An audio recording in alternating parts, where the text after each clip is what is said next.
And welcome to another interview with the Cliffs List YouTube channel. And today, my special guest is Bobby Rio.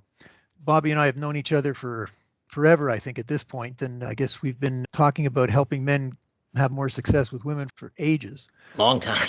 Yeah. And I guess it'll be good to reconnect with Bobby, who I haven't talked to for a little while now.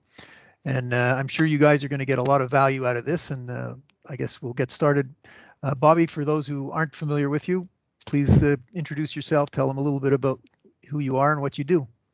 Sure, yeah. I coach men. I actually, as you mentioned, you and I were in this since you were even probably before me back in the early mid 2000s. You had Cliff's List, and I remember reading it, and I got into coaching myself back in about 2008 and have been doing it ever since. We have multiple coaches working with us. We work with all types of guys, but generally the guys that we really specialize in helping are guys that a lot of times they're coming out of a divorce, they're maybe a little bit older, and they're back in the dating scene.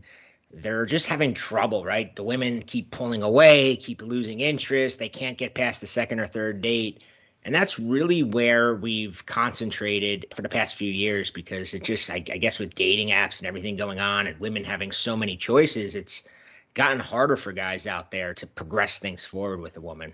That's right about the type of things I want to talk to you about, is to find out about, I guess, to start with, what brought you success in your own life? Was there a turning point? Was there an aha moment? What was it that, or was it just a long process? What got you to the point where you felt that you were successful enough, certainly enough to teach men how to be more successful?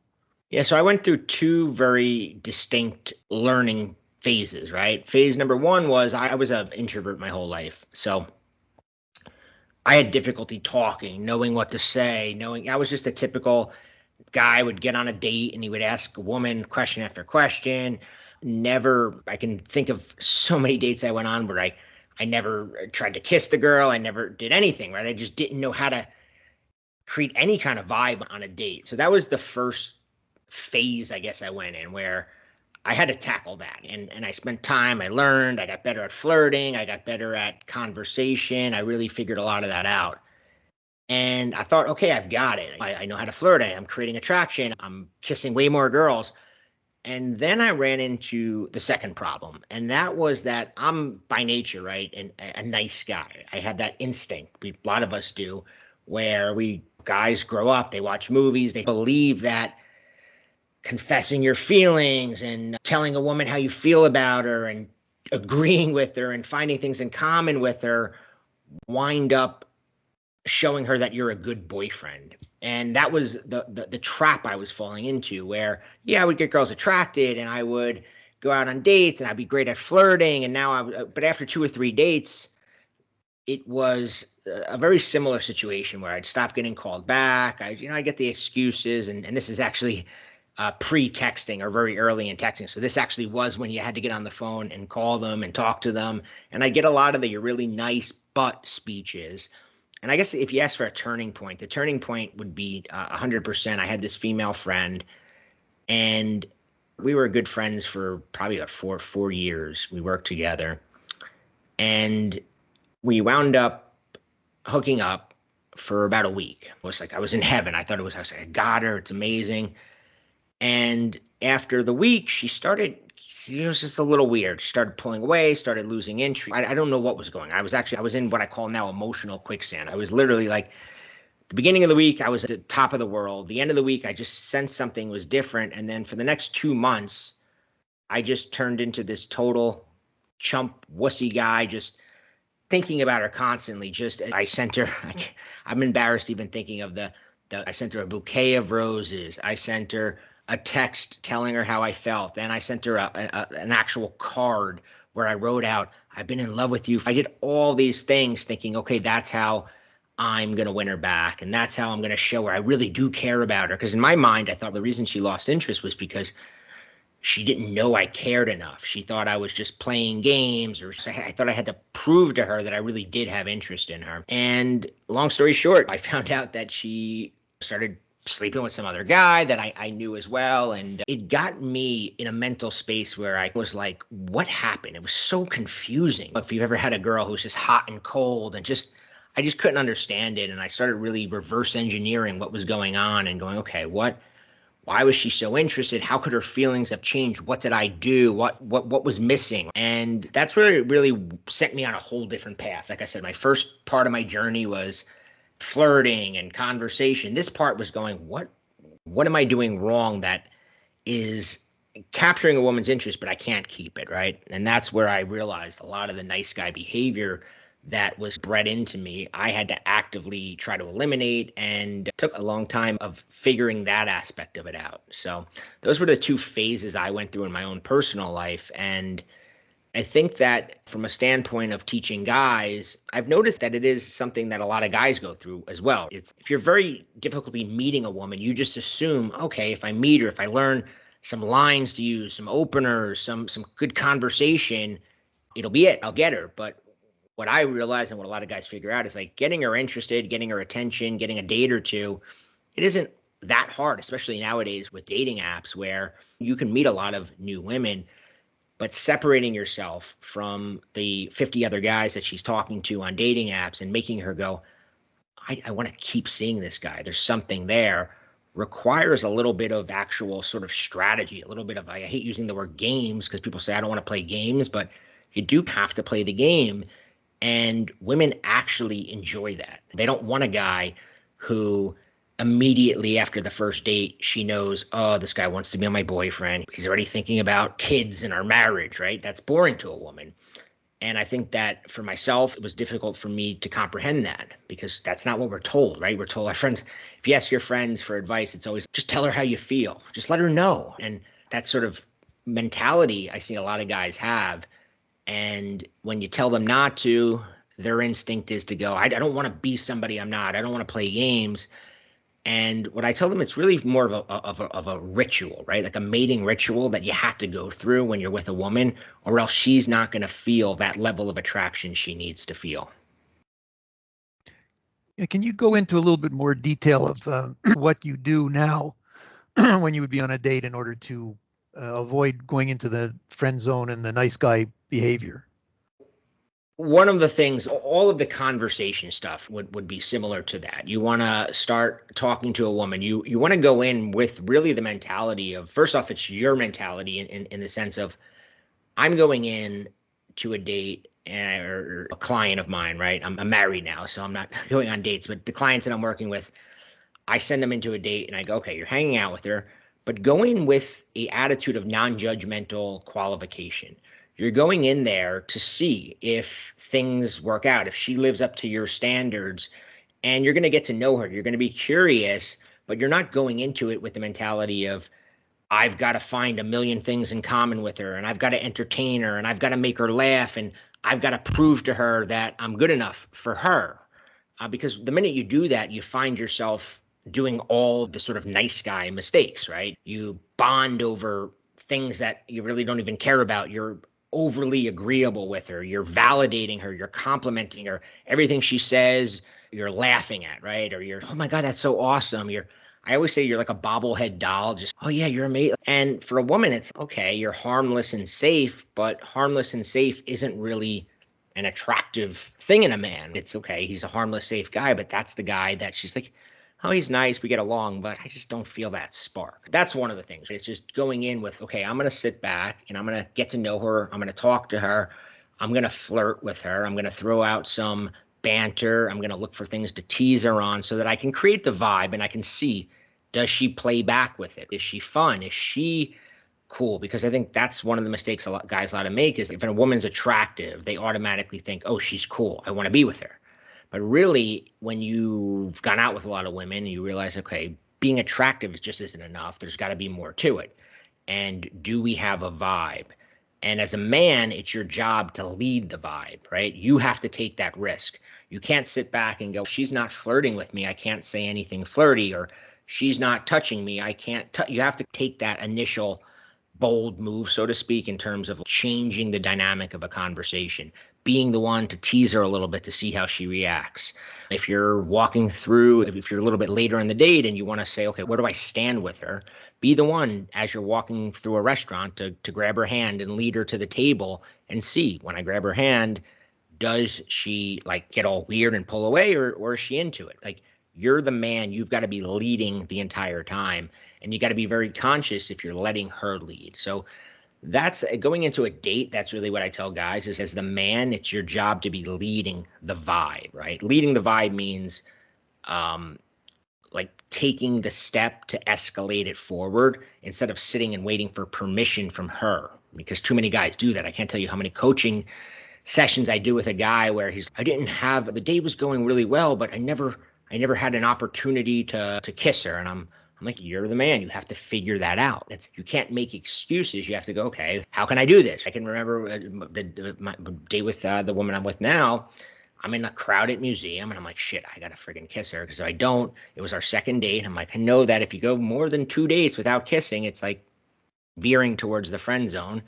So I said, I pulled her behind one of the exhibits in the museum, and we started talking, and I just kissed her right in the middle. I didn't wait to the end of the date. I think that's a huge mistake guys make on a date, is going, I'm going to do the end of the night kiss, because first off, it's kind of weak to wait. And second off is that a lot of unexpected things happen, right? The end of the night comes, she gets a phone call. The end of the night comes, her car's this way, your car's that way. And you're like, man, shit, I didn't get to kiss her. And like I said, if you go a couple dates without kissing her, and I was actually just on a podcast with a woman and we were talking about this, we're like, do you expect the man to kiss you on the first date? And she's, yeah, I expect him to at least try. She's, I'm not always going to kiss him back, but if he doesn't try, I think it's weird. And I think that sort of going back to the nice guy mentality, a lot of the guys have that of, it's respectful to not try. It's, I'm being a gentleman, but really, are you? Do you think if she was interested in you, do you think she would be happier that you tried or that you didn't try? Yeah, no, definitely. I think that a lot of guys are in that nice guy frame, and I'm sure you probably run into some of them that's really hard for them to get out of that. Have you got any ways that you've really been able to succeed with getting guys out of the nice guy frame, which can be very sticky? I think I'm sure you have clients that have been really tough to get out of it.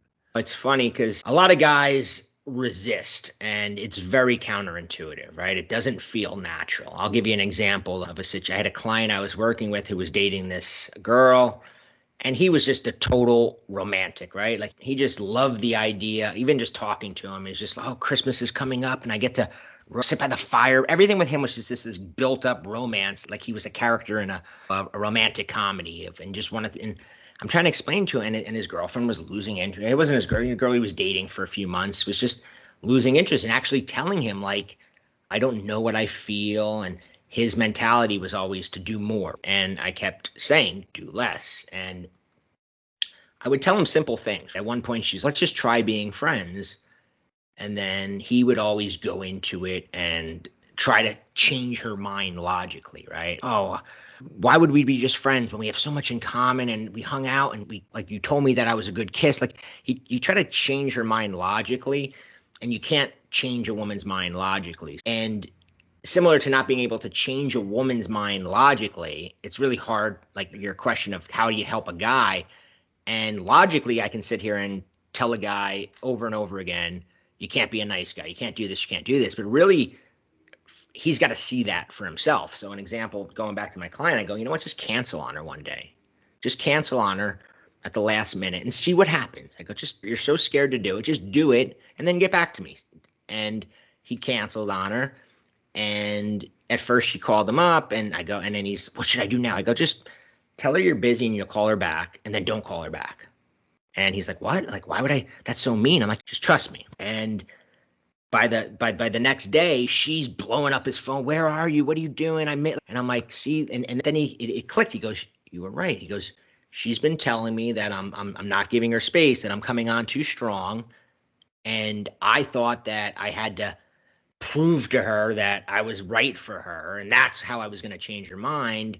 But really, she just wanted to miss me a little bit. She just wanted to anticipate seeing me. She just I wasn't giving her a challenge, right? Women want a challenge. They want to feel like they have to put in work. And if you're not making them put in work, they're not going to invest in you. And if they're not investing in you, then they're like, I guess I don't really like him. So I think a lot of times with guys, going back to your question, it's just testing something out that doesn't feel natural to you and seeing what kind of reaction do you get. A lot of times I even get on a call with a guy and he'll be telling me what happened with a girl, and I'll say, what have you done that you notice her more attracted to you, and when do you notice she's less attracted to you? And he goes through his mind, and it's very counterintuitive, right? I bought her this really amazing gift, and now that I think about it, she wasn't so like excited about it. She smiled and hugged me, but then she got a little weird the next time, right? And I'm like, okay, let's put that there. And then he'll say, well, then there was other time where I stood up for myself and she had said something, and I told her she's being rude. And then later on, she was all over me. And I'm like, see, because you stood up for yourself. So I think a lot of it is also just really looking and being honest with, you may think it's one way, but really it's the other way. And you just have to see it for yourself. Like I can tell a guy a million times, don't do this, don't do this, don't do this. But I'm like, just try it, see if you get a better reaction. And when you do, let me know. And I think that's how I would advise a guy is just say, you know what, maybe I'm wrong. Maybe this nice guy behavior is wrong. And let me just try something that I might not have done. And let me just see what kind of reaction I get. Certainly, I think this is a problem a lot of us have faced and had to figure out. And it's not so easy because women always tell you the opposite of what really works. And they don't even realize it themselves, I don't think. Yeah. And the other issue, like, is that it's one thing to know it and to do the right thing when you're not really into a girl, but then you meet one that you feel like, oh man, she's special. She's the one. And that little nice guy comes peeking out. And even though when you said I shouldn't do it, I know what to do. I watched Cliff's videos and I watched Bobby's videos and I know not to do this.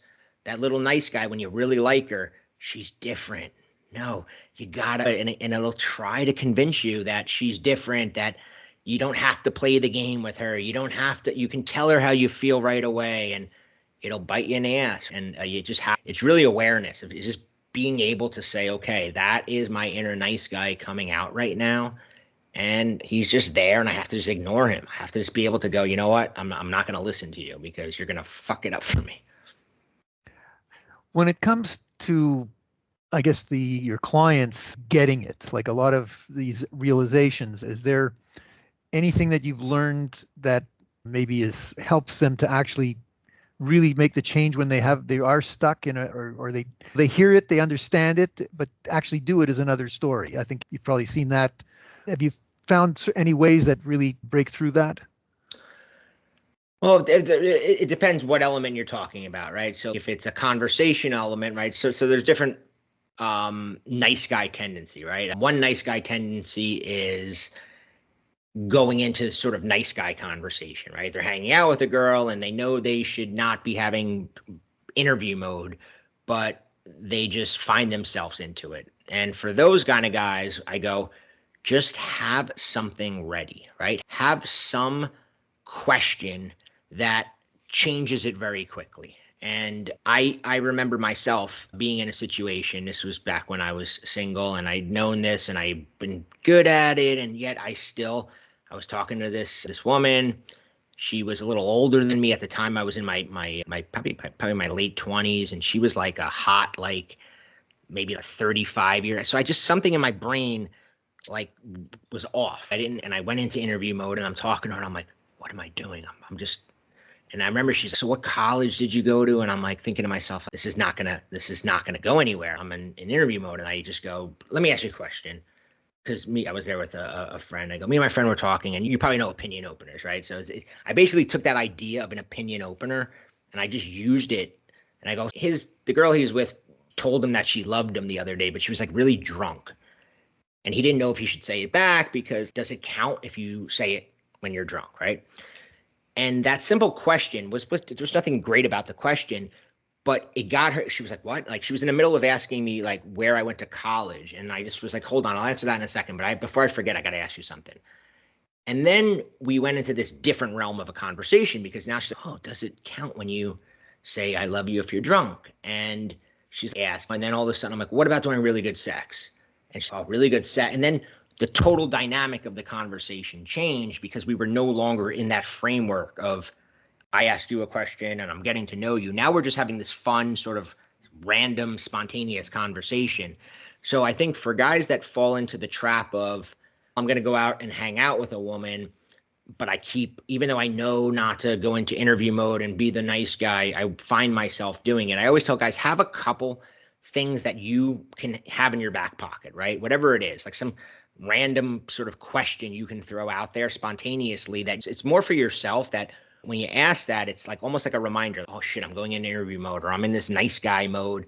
I got to get out of it and just have something you can throw out there that sort of is a pattern interrupt in a sense, right? Oh, okay, now she's like no longer, because a lot of times women, they don't know any better either. They're just like, you're in interview mode, they're just having that polite conversation with you and they don't want to have it, right? She's just as bored as you are, but as I mentioned earlier, you're the man, you have to be the one to change it. So just having something ready to throw out there that changes the dynamic of the conversation a little bit is very helpful in that sense, if that's where you're going wrong. If a client comes to me and is like, yeah, I'm not bad there, but I just wind up, confessing my feelings, or I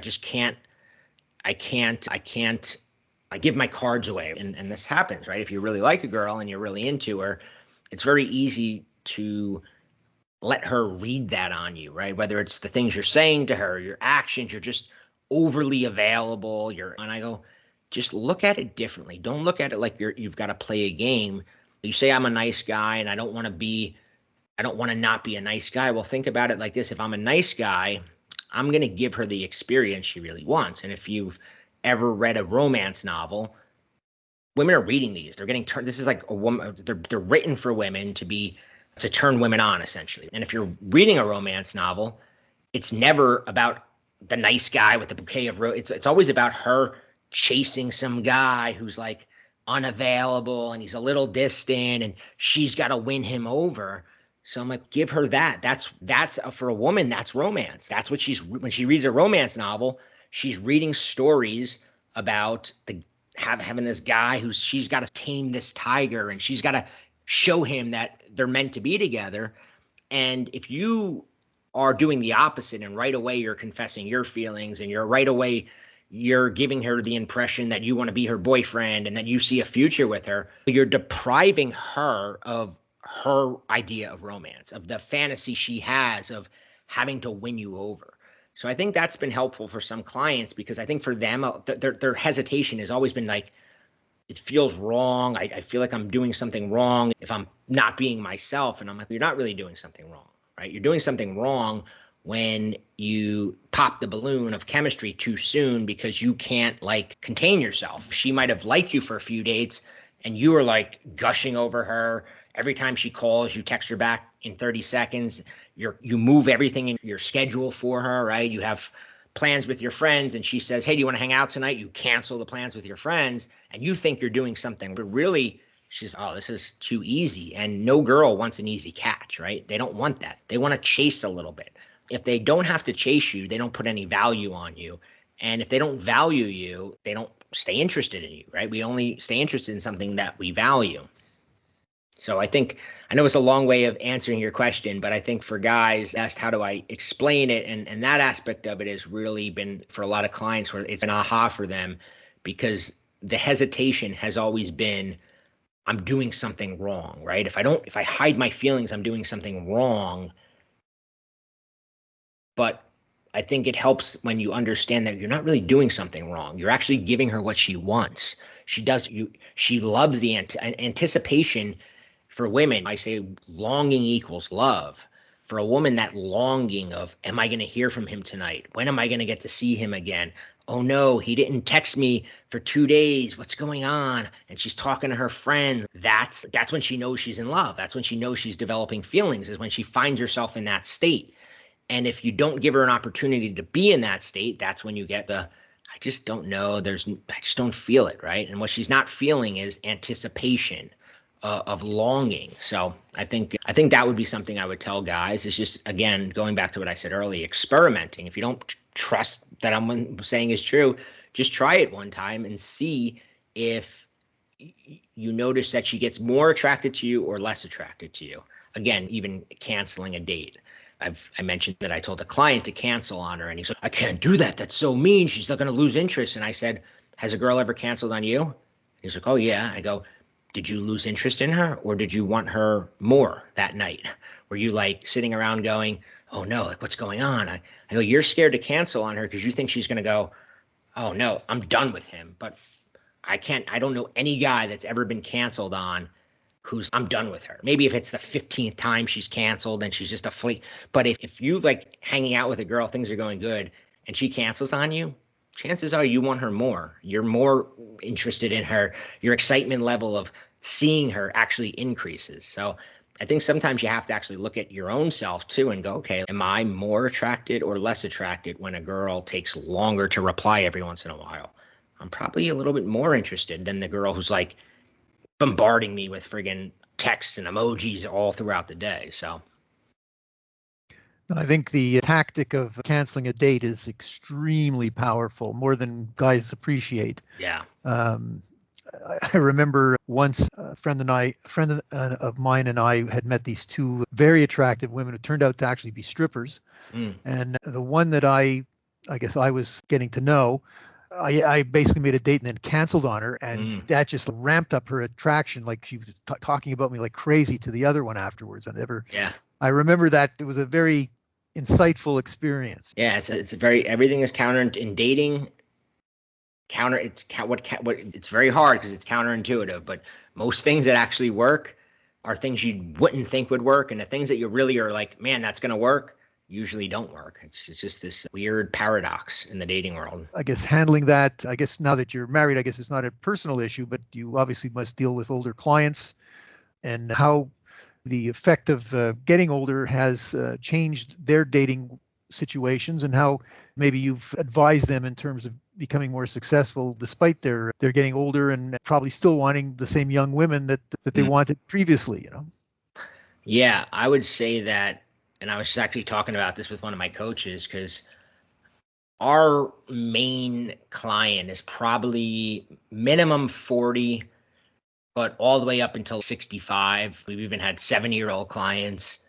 And what I found is that so many of these guys, a lot of times when they get back in to the game, maybe they've been out of it for a while from a relationship, and they're a little bit rusty, and then they go through this sort of period of being totally freaked out, right? Because the game, everything is just different to them, and it's very easy to let that insecurity prevent you from getting out there, or think that I don't have anything to offer these women, or it's my time has passed. And I can tell you this with 100% certainty, that the guys that we work with, these older guys, are literally living the best part of their life right now. Like I have had so many of them go, now that I get this, I wish I knew this when I was 20, because they're literally just, and I think it comes down, part of it, the first main thing that I always have to drill into guys is that there's very much an insecurity around your age. And when you have that insecurity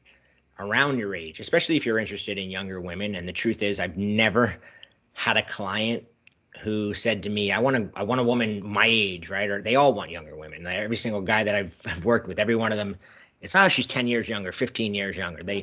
Most of them are always going after younger women. And younger women are very into older men. It's been shown from the day when a girl is 7 years old, she likes her older brother's friends. When she's in high school, she has a crush on her gym teacher. When she's in college, she has a crush on her professor. When she's out of college, she has a crush on her boss. It's been ingrained in women's minds that older guys are sexy. It's different. It's hard for guys to understand this, because older women are not, it's misogynistic or whatever it is to say, they're not sex symbols, right? Older women are not seen as sex symbols, but older men are. If you look at the covers of People's Sexiest Men Alive, and you go over the last 50 years of covers, you're going to see guys at the time, guys like Robert Redford and George Clooney. All these guys are in their 50s and 60s. Now, obviously, I'm not expecting these guys that I work with to look like Robert Redford or George Clooney, but the fact is that women don't have that same thing in their mind of, oh, he's older, that's Yeah, we can't, it's very hard for guys to understand this because older women are not seen as sex symbols. Older men are. And I think that the first thing you have to understand is you're not at a disadvantage just because you're older, right? That's in your head because women have been conditioned to find older women sexy, mature, whatever it is, right? That's just lucky for us, right? That's what the media, that's what the movies, that's what everything, they've been conditioned to that. And when you understand that and you go, okay, I can go into this and I do have things to offer her. I can feed into that fantasy. If you think about that fantasy of a woman being with an older man, she expects him to act a certain way, right? He's the prize. When she had a crush on her professor, right? The professor wasn't like googly eyed over her, right? He was the prize and she was trying to live up to his expectations. And a mistake older guys initially make is they go into it going, oh, she's hot and young. I have to impress her. I have to try to. And it's when you do that, something in her brain's like, oh, this is a little different, right? This is weird. Why is he trying so hard? She wants to, her mentality is, I want to live up to his expectations. He's matured. He's got experience.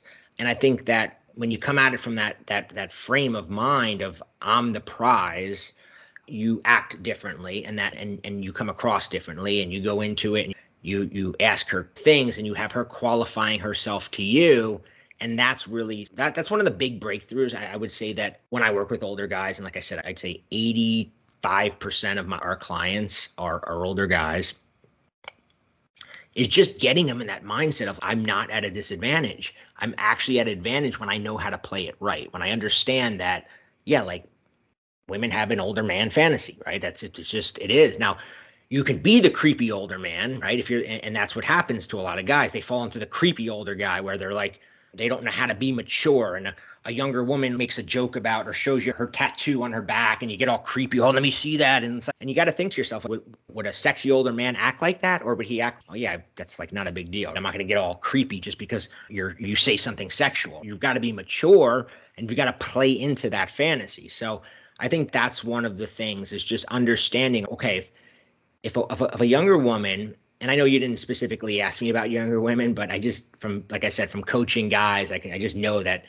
I've never had a guy who's hired us for coaching want a woman his own age or older, never older. They always want a younger woman. That's why I'm focusing on that. But really, it's okay. If a woman is going to be with an older guy, how would he act, right? And then how would he act in person? If he's got a dating app profile, what would that look like? Okay, think about it. If you're like, hey, a younger woman is going to be into an older guy, does my dating app profile, like if she's scanning through it, do I fit into that sexy older guy with experience? Or do I just look like a boring, do nothing old guy, right? You don't want to be that. And this isn't about being rich. A lot of guys, well, you have to be rich. Listen, you've got to have you can't you got to have your shit together, but being rich is not, I think, one of the things that guys, you need a lot of money. I'm like, you don't, because her idea of money is not the same as your idea of money, right? She just, for her, it's more just about stability, maturity. It's not about, oh, he's gotta have this job or this type of car, but you've got to be very comfortable in your life. So an example that I was talking about with a girl recently, because she was telling me she was dating an older guy and he was pretty broke, but he was like an older surfer guy that just was very, he liked to talk about philosophy and he liked to, but that's a fantasy that I always say there's different stereotypes of older guys and you got to figure which one do I fit into? Do I fit into the older sort of power broker, stockbroker sort of guy, right? That's one type. Then there's the artsy type of guy. Then there's the sort of professor type of guy.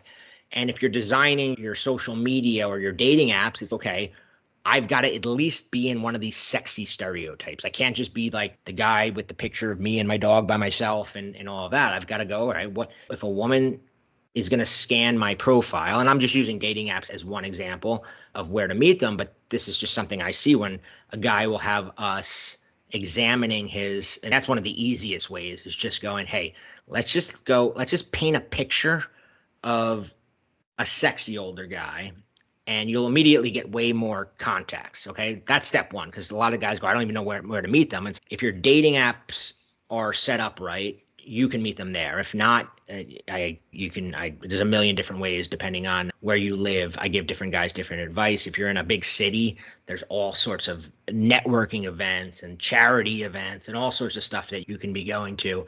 But that's really step one, is positioning yourself as a sexy older guy and not being like, oh, I'm too old, I'm whatever, no girls are going to like me, because it's not true. I can't tell you how many guys, like I said, have emails full of guys now that are, sending me pictures of their 35-year-old girlfriends, their 30-year-old wives, and it's crazy. I even tell my friends who are like, I have one friend he's in an unhappy marriage, and a lot of the reason he's staying with her is because he has this fear of being single when his late 40s. And I'm saying, dude, do not be scared, because you don't have anything to be scared of. I don't know if that answered your question, but that's where I start with when I'm working with an older guy, is just getting his mind wrapped around the idea that he doesn't have to look at his age as a disadvantage. Yeah, that's certainly, I'm sure, a challenge for a lot of them. But you keep looking in the mirror and you're not the young guy that you used to be, and it's like hard to see yourself as different. But that's what's happened. Yeah. You feel that for them, still going out to events and charity events and things like this is the place to meet women in person. So more than, I guess, online, I guess, is my It question. totally depends, right? I personally believe that if I tell every single guy I work with, because a lot of guys just have this resistance to be online. And a lot of it comes from the fact that they've not done what I've said, right? They've set up listen, in dating apps, your pictures literally mean everything, right? She's not reading your profile. Like, all that stuff really doesn't mean much. So you've got to have good pictures. I was out in Arizona last week with my partner, Rob, and he had a client that had flown out to Arizona. And when he was out in Arizona, this guy was he wasn't as old as some of our clients. He might have been early 40s. And when he was out in Arizona, Rob put him in touch with this photographer that he knows. And the photographer knows what we do. He knows what we're talking about. So Rob shows me, he's like, all right, he shows me the client, all his like normal pictures. And I go, all right, hold on. And then he starts showing me the pictures that the photographer took. And it's just a totally different guy. And you're like, okay, that guy, same guy, but the pictures that he previously had, a girl's gonna scan right past it.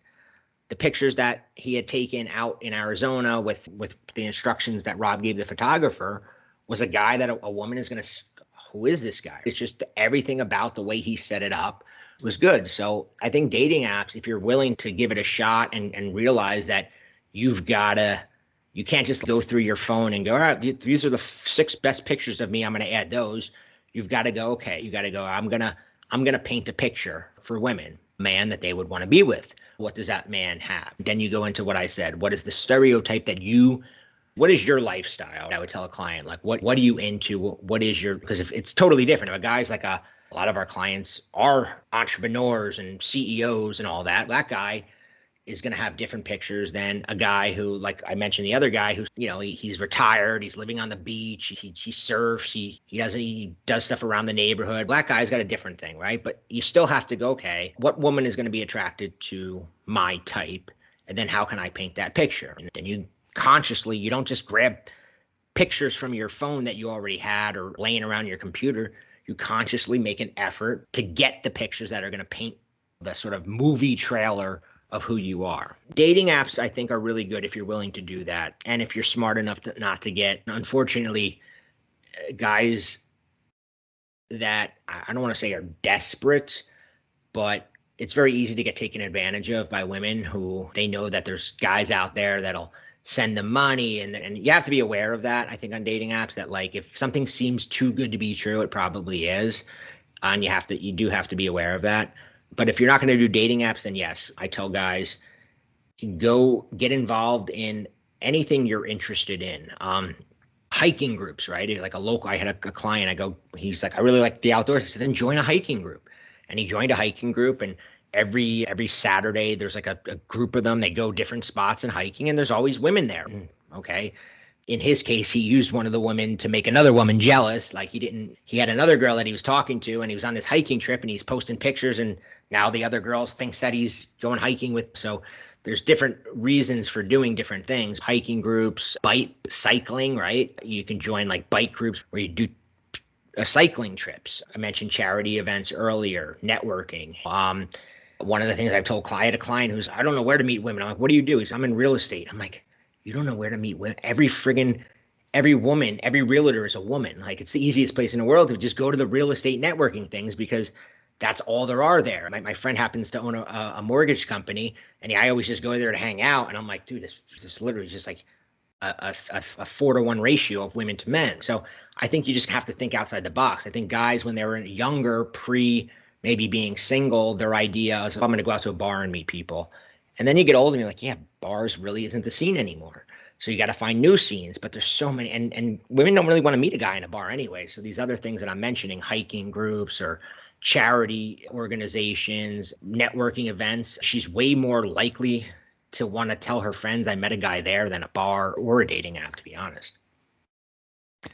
I'd like to ask you a little bit about the environment that we're now in terms of men and women. I think you're seeing, or I think we've seen like a lot of changes from when we first got into this community effectively.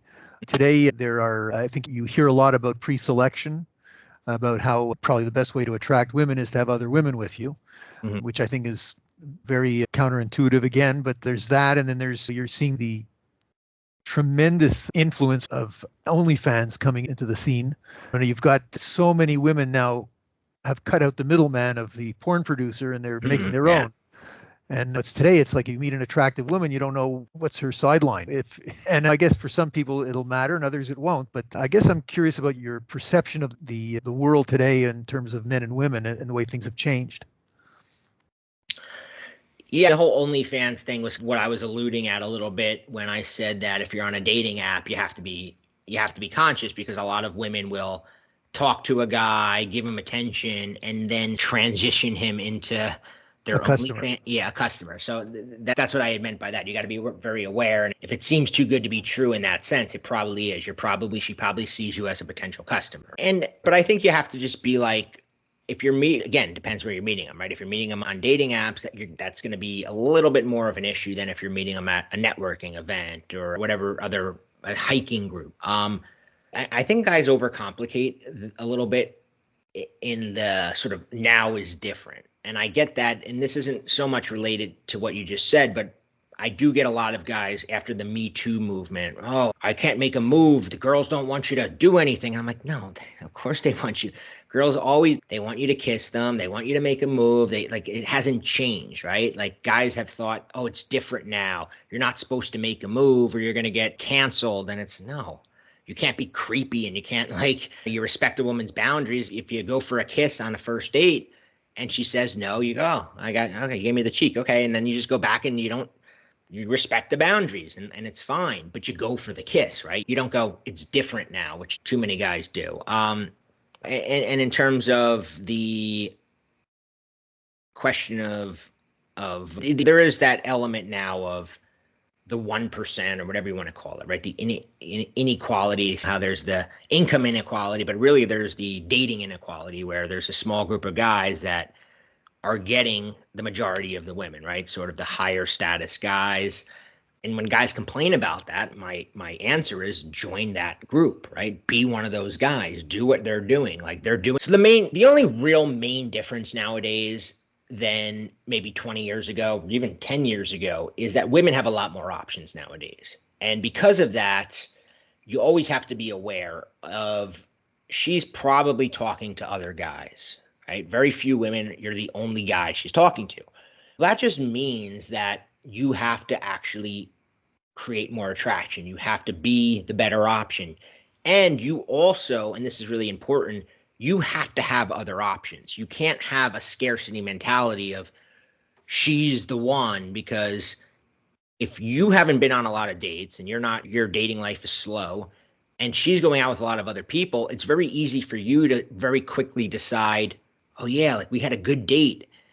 She must feel it. And for her, it's just another day of the week. I think a lot of guys get very confused because they hang out, they go on a date and they're like, that was the best date I ever went on. And why is she not responding? And it's because might have been the best date she went on that week. You might have only been on one date in the last 2 months. She's been on 15 dates and you weren't that much different than every other guy. So I do think you do have to keep that in mind, is that you're probably not the only guy she's talking to. Timing is very important, meaning a lot of guys get very confused. Oh man, what happened? She lost interest, or and they beat themselves up thinking that they did something massively wrong. And I explain a lot of times, like, she hung out with you, there was another guy around, the other guy like dropped out of the picture, then he dropped back in the picture, and she just had more investment in him. So I think that to counteract that, I say you've got to get investment, right? And that's one of the reasons I've several times said you got to go for the kiss on the first date, is because kissing is investment, right? If she's kissed you on the first date, you're way more likely to get a second date. If you don't kiss her on the first date, and I actually was on TikTok listening to two girls talk about this, where it's like, until you kiss, the one girl was saying, until I kiss a guy, I don't really know how I feel about him. And that's really where I get to that next level of, okay, wow, there was a spark or there wasn't a spark. And I think that it's important to try to kiss the girl as quickly as you can on a date, because if you don't, and then the next day she goes out with another guy and he has more investment now than you did. Yeah, no, I think you're right about all of that. You can tell us a little bit about what you have to offer for guys if they're looking for some coaching, if there are products. I don't know what. Maybe tell people a little bit about what you have to offer now. Yeah, so the main sort of system that a lot of guys find me through is a program that I put together called the Scrambler. And really what it is, the steps I mentioned very early on when I was chasing after that female friend of mine and going crazy, and I started really reverse engineering love, and I started going through all these different things. What are the moments that somebody feels attraction? What are the things that changes a female friend's mind for the positive? What are the things that if a girl's losing interest, you can do to regain her interest? And that's what the Scrambler is. There's sort of 5 phases to it. And depending on what happened, if it's a brand new girl, you don't really need to go through the first phase. But a lot of the guys that find me because they have a woman that they're interested in and they blew it, and now they want to recapture her interest. And the Scramblers, the sort of the step-by-step of how to do that. And that's probably, I would say, the best place to start, because it gives you the overall philosophy of eliminating that nice guy behavior, doing the counterintuitive things and seeing how they work. And when they work, it actually gives you the more confidence to stick with the system rather than just go, oh, okay, I'm going to do it on my own and wing it. And listen, if winging it is working for a guy, then wing it, right? If what you're doing is working, continue doing it.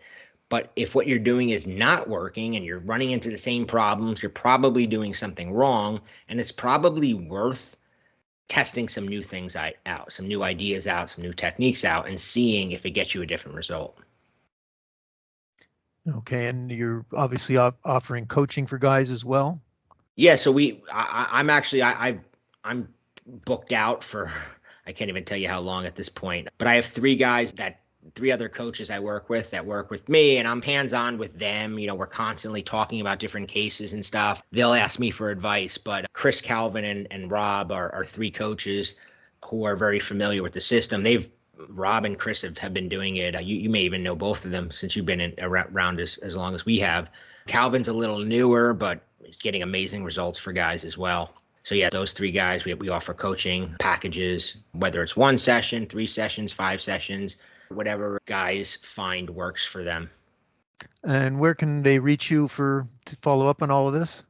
So I would say the first thing that I would recommend, guys have watched this, they have an idea, but I have a presentation on the Scrambler where I really walk them through it. And I'll let you put a link below. That way they can check it out and see. It's in that video, I explain the big mistakes and I explain the steps. Okay, this is what you need to do. And that would be the best way for them to decide if, hey, does this make sense for me? Is this something that I can see doing in my own life or not? Good. Well, look, I really appreciate the time you've taken with me today to tell people a little bit again about what you do and some of the advice that you've developed over the years and helping men have more success with women. And I'm sure we'll end up doing another one of these sooner or later. And I really appreciate it. Got to do another convention. Have you done? When was last? Yeah, no, that's something I lost a little track of, but I Yeah. definitely have to think about doing that again. That's for sure. Yeah, that'd be great. It'd be great to get all the old guys back together and catch up as well. But Good. yeah, thanks for having me on, and I look forward to talking again. Sounds great. All right. Good night.